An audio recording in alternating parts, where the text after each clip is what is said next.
The International Space Station took over a decade to complete.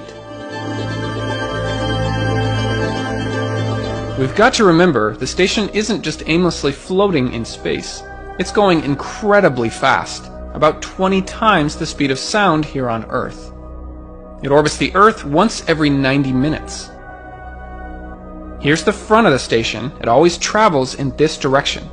So this is forward and aft, port and starboard, and then there's zenith pointing away from the Earth and nadir pointing towards the Earth. These terms are part of the regular vocabulary of an astronaut. We'll be using them a little bit throughout this video. This is what the completed station looks like. The only part that the astronauts can live in are the pressurized modules. When I say module, I'm referring to one of these cylindrical pieces of the space station. It has air to breathe, comfortable living conditions, and protects the astronauts from the vacuum of space. Each module has one or more berthing ports that can be connected to other parts of the station. Sometimes these are referred to as docking ports, but if we're being specific, it is a berthing port because the joining module or spacecraft must be assisted by use of a robotic arm. There are two main sections to the station. The Russian orbital segment, these are modules from Russia, and the United States orbital segment. These are modules from the United States, Europe, and Japan. You can see how the modules on each side look just a little bit different. On the US side, the modules are connected by the Common Berthing Mechanism, or CBM for short. There are two different sides to this, the active side and the passive side.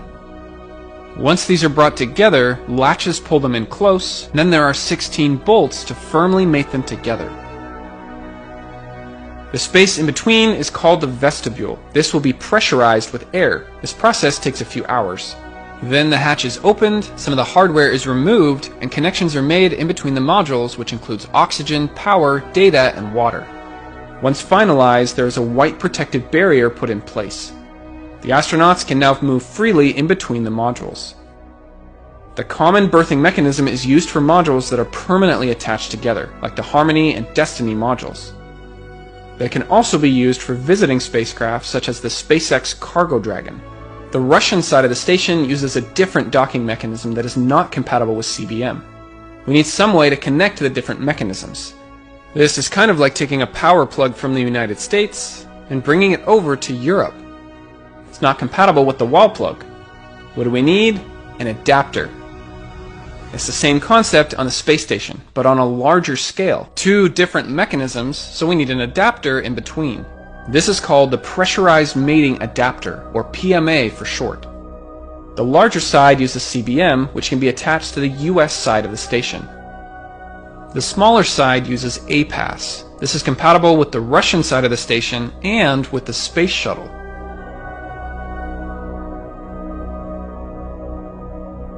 On the station today, there are 3 of these adapters.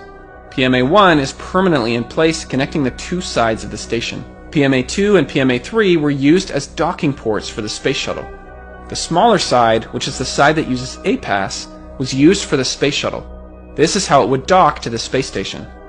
Both of these PMAs now have yet another type of adapter placed at the end. This allows for more modern spacecraft to dock to the space station. Now let's take a quick look at the Space Shuttle. The crew spends most of their time up here in the crew compartment. Back here is the payload bay. This is where the space station modules were carried up into space. Up front here is the orbital docking system. This is the place that could dock to the International Space Station. The astronauts can also do spacewalks from out of this hatch.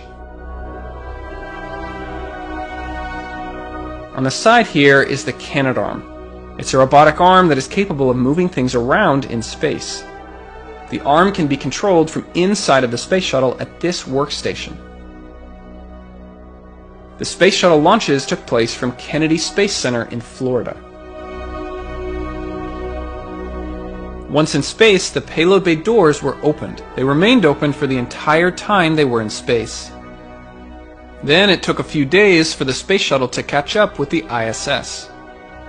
The space shuttle is retired now, but it played a crucial role in building the space station. Let's take a look at a few of these space shuttle missions. This first mission we'll go over in a bit more detail. I want to give an idea for the timeline and how long things took. And then for the next 3 missions, we'll go over just a little bit quicker once we get the right idea. The first mission we'll talk about is STS-88 in December of 1998. And the STS stands for Space Transportation System. All shuttle missions started with these 3 letters. This was the first shuttle mission to the International Space Station. At this time, the station had only one piece. It was the Russian module Zarya orbiting the Earth all by itself. On the completed station, this is where Zarya is. And this first shuttle mission brought up the Unity module. This is kind of like the center hub of the station, with 6 berthing ports where other modules can be attached. Unity was launched with PMA-1 and PMA-2 already attached to it. This mission took almost 12 days to complete.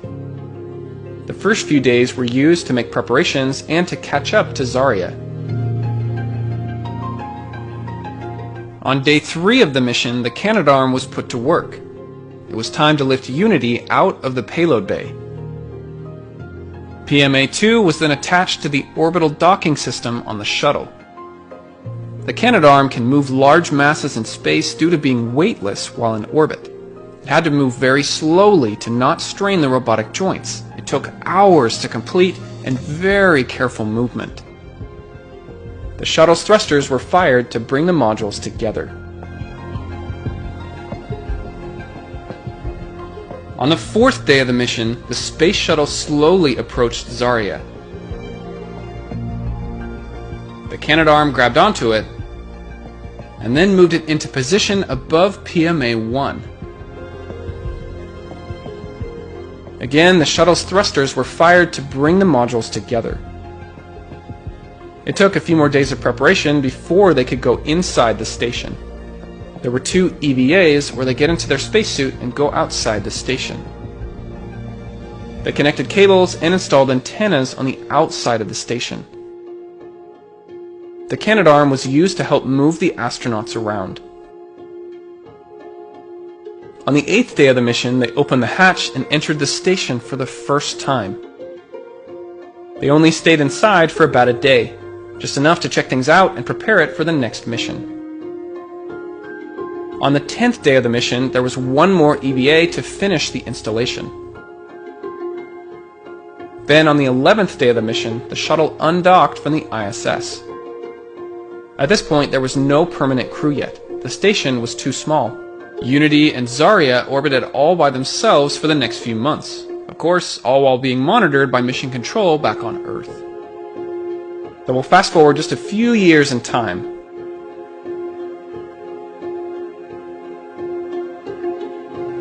The station had a few more modules, and there were 3 crew members living on board the station. The next mission we'll talk about is STS-98 in February of 2001. So here's our completed station. Here's what it looked like right before STS-98. This mission brought up the Destiny module. STS-98 lasted for 13 days, but they were attached to the station for only 6 of those days. They docked to PMA-3 on the nadir or bottom side of the station. The Canadarm was used to grab onto PMA-2 and relocate it to the side of the Z1 truss. Then the arm was used to lift the Destiny module out of the payload bay, slowly flip it 180 degrees, and then attach it to the forward berthing port on Unity. This took hours to complete and very careful movement to make sure nothing was damaged. The next day they opened the hatches and went inside Destiny for the first time. The US laboratory is mainly used for scientific research on board the station. PMA-2 was then relocated to the forward side of Destiny. The mission had 3 separate EVAs to connect and install items on the outside of the station.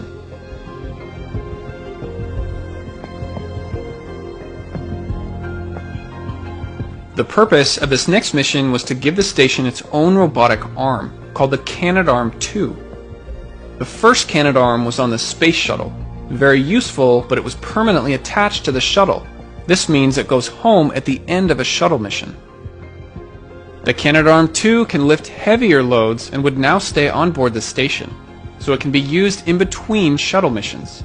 Here's an example of where you might find the Canadarm2 on the station today. The arm can attach to the station at either end. These are called latching end effectors. It attaches to anywhere on the station that has a power data grapple fixture. As you might guess, it provides power and data connection so it can be controlled from inside the station and from mission control back on Earth if needed. These power data grapple fixtures are in many places on the outside of the station. The mission that brought up the Canadarm2 was called STS-100. It was a 12-day mission. The shuttle docked to the front of the station at PMA-2. This carried Raffaello, a multi-purpose logistics module which would be temporarily attached to the station. The second piece of cargo was the Canadarm2. It was brought to the station on board a special pallet. The shuttle's Canadarm grabbed onto the pallet and lifted it out of the payload bay, and then attached the pallet to the top of the Destiny module. It was slowly unfolded and put together by the astronauts. They also had a little help from the shuttle's Canadarm. Then the Canadarm2 was moved on its own for the first time. It was initially connected to the side of the Destiny module. At the end of the mission, the Canadarm2 was used to lift the pallet and hand it over to the shuttle's Canadarm. This was the first robotic handshake in space, sometimes referred to as the Canadian handshake, because both of these arms were built by Canada. The empty pallet was then put back into the payload bay. A few days later, the shuttle undocked from the station. The Canadarm2 was essential for constructing the rest of the space station. The last mission that I want to show in this video is STS-104. So here's the completed station, and here's what it looked like right before STS-104. This mission brought up the Quest airlock. The mission lasted for almost 13 days, once again docking to the front of the station at PMA-2. This was the first time they used the Canadarm2 to help construct the station. The Quest airlock was slowly moved into position on the starboard side of the Unity module. Two of the astronauts were in position, ready to help install the new module. Once Quest was installed, it was time for the high-pressure gas tanks. Once again, the Canadarm2 was used to move the tanks around. The astronauts helped guide the tanks into position.